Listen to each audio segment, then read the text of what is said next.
श्री सरस्वती मैया की जय, श्री कृष्णचंद्र भगवान की जय। आज हम चर्चा करेंगे कि 21 जून 2020 को होने वाला ग्रहण अर्थात संवत 2077 शक 1924 आषाढ़ कृष्ण पक्ष अमावस्या रविवार को होने वाला सूर्य ग्रहण चूड़ामणि संज्ञक होगा। ये रविवार को होने के कारण से चूड़ामणि संज्ञक होगा, परंतु कुछ ये कह रहे हैं कि कुछ लोग इसको चूड़ामणि ग्रहण कह रहे हैं, कुछ नहीं कह रहे हैं, नियम से चूड़ामणि ग्रहण आता है। जब लोगों की बातों को देखते हैं तो ऐसा गुस्सा आता है कि यार कैसी बेवकूफ़ जैसी बातें करते हैं।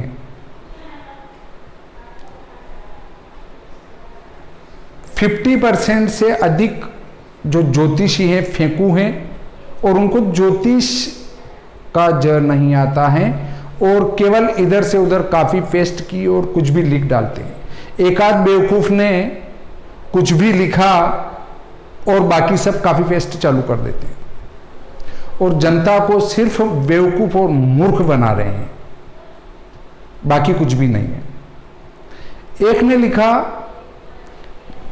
हजारों वर्षों में ऐसा ग्रहण होगा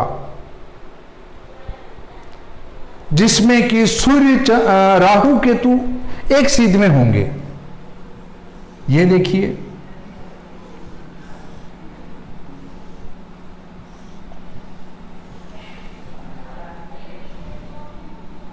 तीन, 4, 5, 6, 7, 8, 9, 10, 11, 12, 1, 2 सूर्य, चंद्र, राहु, केतु। उन विद्वान का कहना बहुत सटीक है कि राहु केतु एक सिद्ध में होंगे, परंतु वे ग्रहण गणित जानते नहीं बेचारे। कहीं से कुछ पोस्ट किसी पढ़े हुए आधे पढ़े ने बना डाली और उनने काफी पेस्ट करके दी उस पर WT पर या FB पर, इंस्टाग्राम पर, कुछ भी। इन महाशय को मैं बताना चाहता हूं कि ग्रहण कब होता है। राहु केतु एक दूसरे की सीध में ही होते हैं हमेशा। पहली बात तो ये, नंबर 1, जहां राहु होगा वहां से 7वां केतु होगा। 1, 2, 3, 4, 5, 6, 7 इसका कोई संशय आपको नहीं रहा। और ग्रहण हमेशा अमावस्या को होगा। उन्होंने कहा अमावस्या को हो रहा है ग्रहण, तो ग्रहण अमावस्या को ही होता है। पूर्णिमा को चंद्र ग्रहण होता है, अमावस्या को सूर्य ग्रहण होता है। एकम, 20, 30, 5, 7, 8, 10 इसको कोई ग्रहण होता नहीं है। चंद्र ग्रहण पूर्णिमा को होगा, सूर्य ग्रहण अमावस्या को होगा, इसमें कोई बड़ी बात नहीं है। जब सूर्य ग्रहण होगा तो सूर्य हमेशा ही राहु या केतु के साथ होगा या उससे एक राशि पीछे या एक राशि आगे हो सकता है। राहु केतु दोनों में से एक। तो इससे यह सिद्ध हो गया कि 90% तो वो दोनों साथ में होंगे, राहु या केतु के साथ सूर्य होगा। ठीक, अब आपकी अमावस्या है तो चंद्रमा भी उसके साथ ही होगा और सूर्य से 28 अंश के अंतर पर ही बुध रहता है, तो बुध भी इसके साथ ही रहेगा। अब आप कह रहे हैं कि हजारों वर्षों में ऐसा योग बना, ये मूर्ख बनाने का काम छोड़ो, क्योंकि सूर्य ग्रहण होगा तो सूर्य राहु या सूर्य केतु की युति होगी और दोनों एक सीध में ही रहेंगे। राहु केतु एक लाइन में ही रहेंगे, बिल्कुल 180 डिग्री पर। यह कोई नई बात नहीं है, इसलिए लोगों को मूर्ख नहीं बनाएं। दूसरी बात, सूर्य और चंद्र अमावस्या को साथ में रहते ही हैं। आप पूरे वर्ष के पंचांग खोल के देख लो, 10 वर्ष के देख लो, जब अमावस्या समाप्ति होती है तो चंद्रमा भी उसके लगभग पास में होता है। अब सूर्य चंद्र युति होगी तो ग्रहण होने की शर्त यह है कि राहु या केतु 18 डिग्री के से कम अंतर पर होगा तो ही ग्रहण होगा। इसका अर्थ है कि सूर्य चंद्र राहु या सूर्य चंद्र केतु एक साथ होंगे और बुध भी उनके इर्द गिर्द ही होगा। तो आपने कोई नई बात नहीं कही, इस बात को नोट कर लें।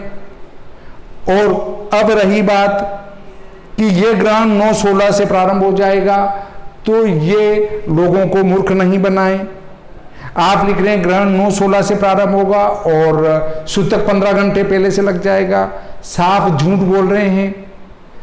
जब सूर्य ग्रहण होता है तो उससे 12 घंटे पहले से सूतक प्रारंभ होता है।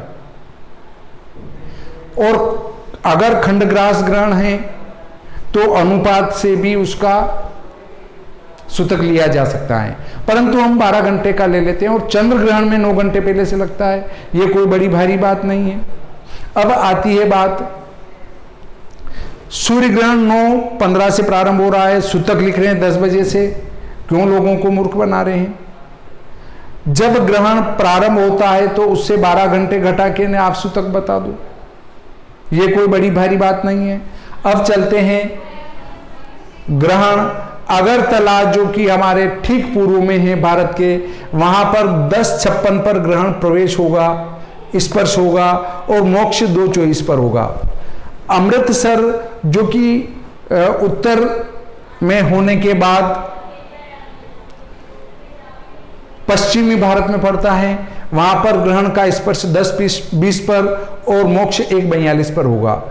अहमदाबाद में 10:04 पर स्पर्श और मोक्ष 1:32 पर होगा। मुंबई में 10:01 पर स्पर्श और 1:27 पर मोक्ष होगा। कलकत्ता में 10:46 पर स्पर्श और 2:17 पर मोक्ष होगा। रामेश्वरम में 10:23 पर स्पर्श, 1:27 पर मोक्ष। जूनागढ़ में 9:58 पर स्पर्श, 1:24 पर मोक्ष। नीमच में, जहां से मैं बोल रहा हूं, वहां पर 10:10 पर स्पर्श और 1:40 पर मोक्ष। अब आप कहें सूतक कब लगेगा, तो ये 21 जून को होने वाला ग्रहण है, 21 जून 2020। तो 12 घंटे इसमें से कम करें तो अगरतला में हमारा रात को 10:56 से सूतक लगेगा। अमृतसर में आज रात में 20 तारीख को रात में 10:20 पर, अहमदाबाद में 10:04 पर, मुंबई में 10:01 पर, कलकत्ता में 10:46 पर, रामेश्वरम में 10:23, जूनागढ़ में 9:58, नीमच में 10:10। हमारे भारत से बाहर जरूर वो 9:16 पर, 9:15 पर प्रवेश हो जाएगा और 3 बज के कुछ मिनट पर, 4 मिनट पर वो समाप्त होगा। तो हम भारतवासी उस बोझ को क्यों उठाएं? भाई आप भारतवासियों को सही जानकारी दें कि आप अपने यहाँ इस समय स्पर्श हो रहा है, इस समय मोक्ष हो रहा है। तो हम यदि भारत का अध्ययन करें तो सबसे पहले मतलब जल्दी से जल्दी 9:58 पर स्पर्श होगा। इसमें 1-2 मिनट और कम कर सकते हैं, 9:56 मान सकते हैं कि 9:56 से स्पर्श मान लेंगे। और इसके बाद हाईएस्ट मोक्ष वाली जो बात आती है वो 2:24 अगरतला आती है। 2:24 पर अगरतला में ग्रहण का मोक्ष हो जाएगा।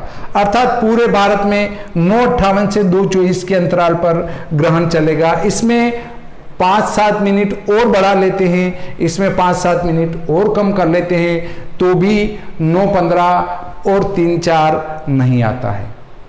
इस प्रकार ये ग्रहण की रेंज रहेगी और इसमें से जो अपने समय है ग्रहण प्रवेश का, उसमें से आप 12 घंटे कम कर लें, उस समय से आपके यहाँ सूतक प्रवेश हो जाएगा। अब आते हैं अगली बात पर कि ग्रहण जब होगा तो तारे दिखने लग जाएंगे। अब तारे दिखने की शर्त है कि अगरतला हमारा इधर आ जाता है, अमृतसर यहां आ जाता है, जूनागढ़ यहां आ जाता है, रामेश्वरम यहां आ जाता है, कलकत्ता यहां आता है, मुंबई यहां आता है। तो इस प्रकार मैंने ये पूरा भारत आपको बता दिया कि इसमें स्पर्श मोक्ष की क्या स्थिति रहेगी। अब देखते हैं कि अगली बात आती है कि साहब ये जो है ग्रहण, इसमें तारे दिखने लग जाएंगे। सूर्य ग्रहण 21 जून का जो हो रहा है उसमें तारे दिखना प्रारंभ हो जाएंगे।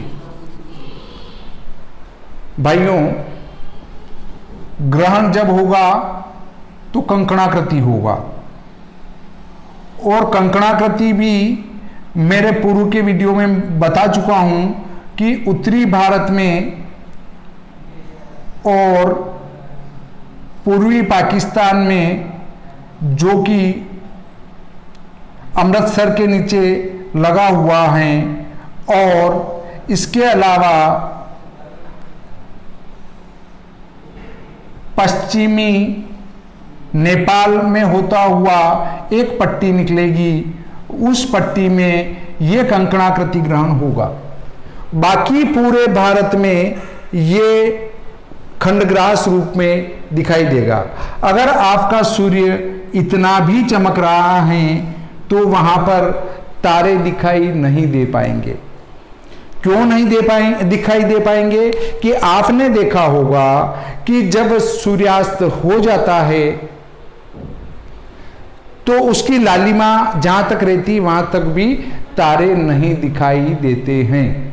तो जब इतना सूर्य भी आपके यहां चमकेगा तो उस प्रकाश की आभा के कारण तारे पूर्णतया दिखाई नहीं दे पाएंगे। कहीं कहीं ये जो ग्रहण होगा कंकणाकृति, उसके कारण अगर तारे दिखाई देने लग जाएं तो यहां फिर भी संभव है उत्तरी भारत में चमोली जिले वगैरह में ये एक पट्टी निकलेगी। चमोली वगैरह है, अगस्त्य मुनि है, इधर बद्री विशाल की तरफ होके जो एक पट्टी निकलेगी उसमें तारे अवश्य दिखाई दे सकते हैं। परंतु जहां पर खंडग्रास, पूरे भारत में खंडग्रास सूर्य ग्रहण होगा, अगर उस पट्टी को छोड़ दें तो उस पट्टी को छोड़ के बाकी पूरे भारत में खंडग्रास सूर्य ग्रहण होगा। सूर्य ग्रहण ही ऐसा है जो द्विधा होता है, अर्थात कंकणाकृति और खंडग्रास, या खग्रास और खंडग्रास। बाकी चंद्र ग्रहण पूरी पृथ्वी पर एक जैसा दिखाई देता है, या तो खंडग्रास या खग्रास। सूर्य और चंद्र ग्रहण में ये इसलिए होता है कि लंबन और नति, चंद्र ग्रहण में सिर्फ लंबन का संस्कार होता है और सूर्य ग्रहण में नति जन्य संस्कार भी होता है। या इसको कहते हैं याम्योत्तर संस्कार, इसको कहते हैं पूर्वापर संस्कार। पूर्वापर संस्कार दोनों ग्रहणों में होता है, परंतु याम्योत्तर संस्कार सूर्य ग्रहण में ही होता है। इससे ये कहीं खग्रास होगा तो कहीं खंडग्रास होगा, कहीं कंकणाकृति होगा तो कहीं खंडग्रास होगा। इस प्रकार ये द्विधा होता है। तो जहां पर खंडग्रास सूर्य ग्रहण होगा वहां पर तारे नहीं दिखेंगे, शायद नहीं दिखना चाहिए। फिर भी यदि तारे दिख जाए तो अच्छी बात है, परंतु मुझे लगता है कि जब सूर्य चमकेगा तो तारे कैसे दिखेंगे, ये अब ग्रहण देख के हम ये एक अनुमान लगा सकते हैं। हाँ, ये अवश्य है कि इनके पास, सूर्य के पास में स्थित जो शुक्र का तारा बड़ा है, बुध का तारा बड़ा है, वो दिख जाए वो एक अलग बात है, पर सारे आकाश मंडल में तारे शायद नहीं दिखना चाहिए। फिर भी अपन कल ग्रहण देखेंगे और इसका अध्ययन करेंगे। अब इस ग्रहण से तो भारी नुकसान हो जाएगा, और ग्रहण के समय ग्रह वक्री होना बहुत नुकसानदायक है।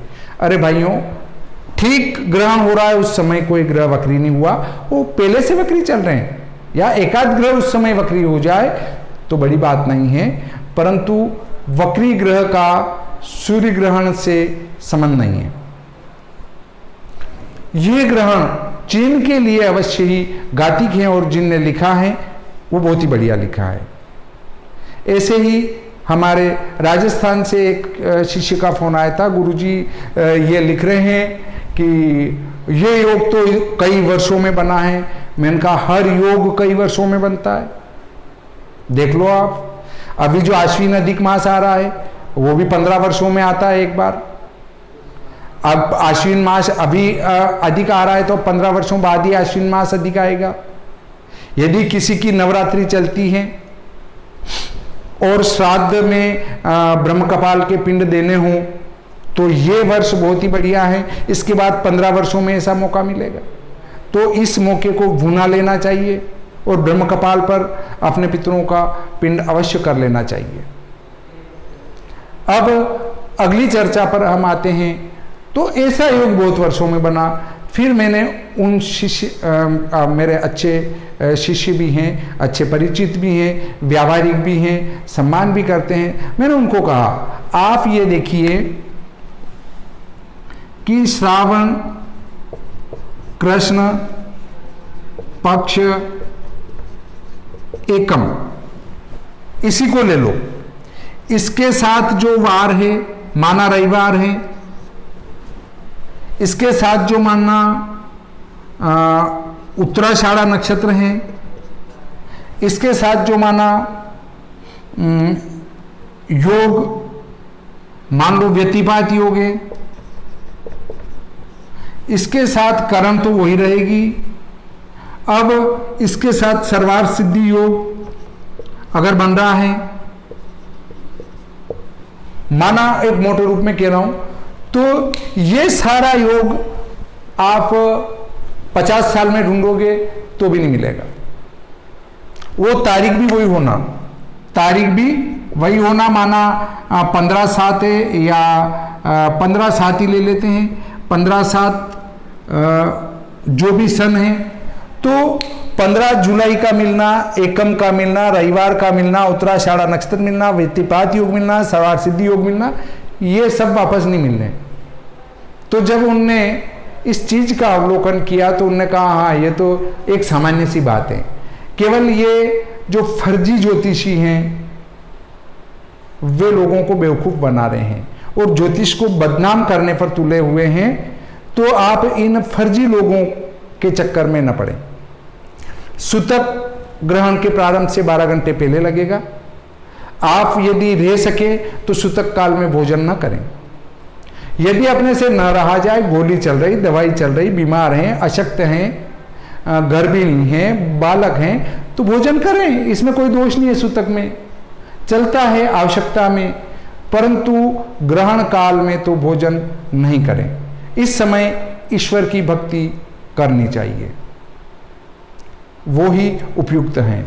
और ग्रहण होते रहते हैं, ऐसा नहीं कि ये हजारों सालों में ग्रहण हुआ है, हर वर्ष ग्रहण होते हैं। हर वर्ष राहु केतु एक सीध में होते हैं और हमेशा एक सीध में रहते हैं। और सूर्य चंद्र की युति राहु के साथ वर्ष में एक बार हो ही जाती है। सूर्य चंद्र और शायद बुध, कभी कभी 28 अंश ज्यादा से कम अंतर पर रहा, तो वो सूर्य चंद्र बुध और राहु एक साथ वर्ष में आते ही हैं। अमावस्या को देख लेना आप। और सूर्य चंद्र केतु और बुध ये भी वर्ष में एक बार केतु के साथ आते ही हैं। आप ये भी पंचांग उठाकर देख लेना, ग्रहण हो या ना हो। इसमें यह जरूर है कि बुध आगे पीछे मिल सकता है, पर सूर्य चंद्र अमावस्या को एक साथ केतु के साथ मिल जाएंगे वर्ष में एक बार। तो इस प्रकार के बहकावे में नहीं आए। ग्रहण हो रहा है सामान्य बात है। यदि आपकी राशि पर ग्रहण हो रहा है तो उसके लिए आप सामान्यतया विष्णु सहस्त्रनाम स्तोत्र का जप कर सकते हैं। यदि आपके पास विष्णु सहस्त्रनाम स्तोत्र नहीं है तो ओम नमो भगवते वासुदेवाय का जप कर सकते हैं, तो वो एक उपयुक्त बात रहेगी। अब एक बात और, हमारे यहाँ कई ऐसे लोग हुए हैं जो कहते हैं बलराम जी 24 घंटे शराब पीते थे। भगवान उन लोगों को सद्बुद्धि दे। जब मेरी पत्नी को मैंने ये बताया तो उन्होंने कहा कि बलराम जी शेष जी का अवतार थे, वो शराब कैसे पिएंगे। तो उन विद्वानों की बजाय तो ये ज्यादा बुद्धिमान लगती है। अब आप देखें कि हाँ, कहीं उस पुस्तक में लिखा है न कहीं उस पुस्तक में लिखा है न, तो हमारे धर्मशास्त्रों के साथ बहुत छेड़खानी हुई है। यवन से जो आने वाले हैं उनने हमारे कई विदेशी जो आक्रमणकारी हमारे यहाँ कई आए हैं, एक को दोष नहीं दे सकते, कई आक्रमणकारी आए और उनने हमारे शास्त्रों को जला डाला।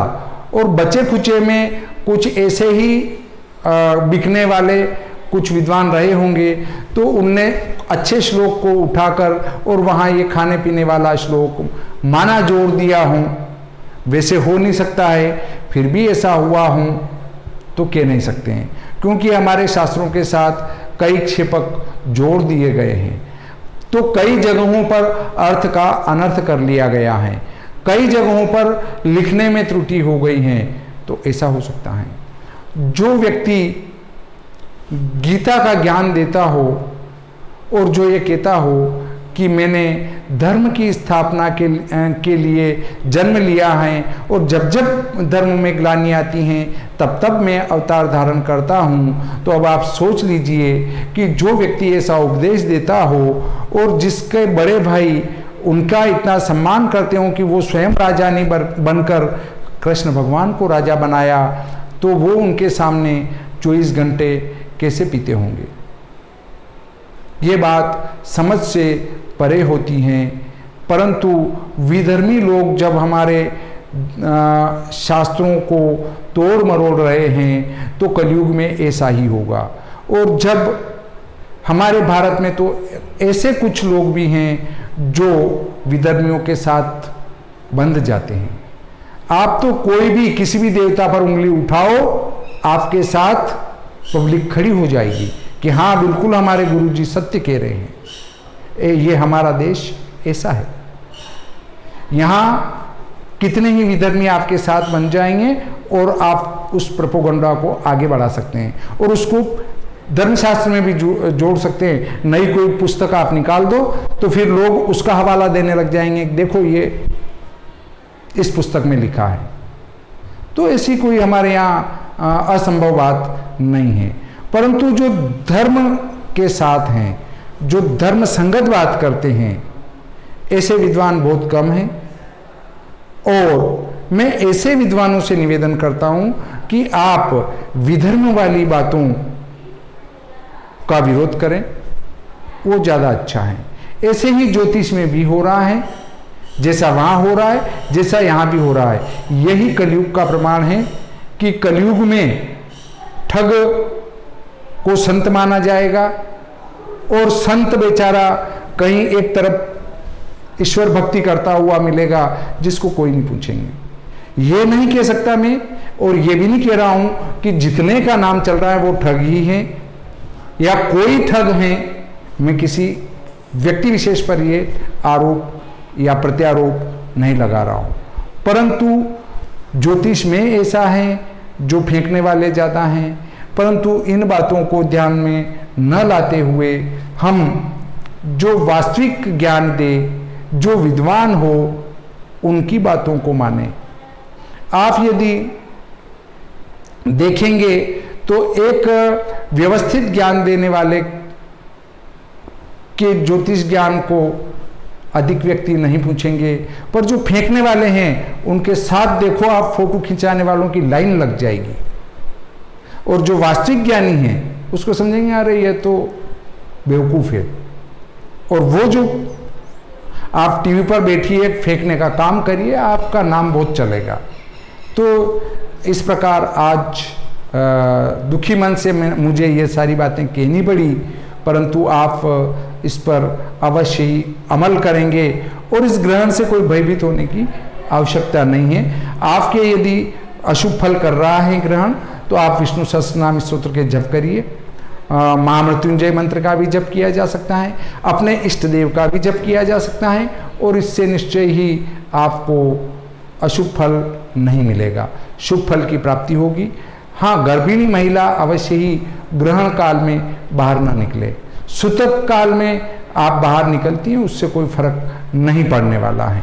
परंतु ग्रहण काल में अंदर रहने की कोशिश करें तो अच्छा रहेगा। इस प्रकार आज का ये प्रकरण संपूर्ण होता है। श्री सरस्वती मैया की जय, श्री कृष्णचंद्र भगवान की जय।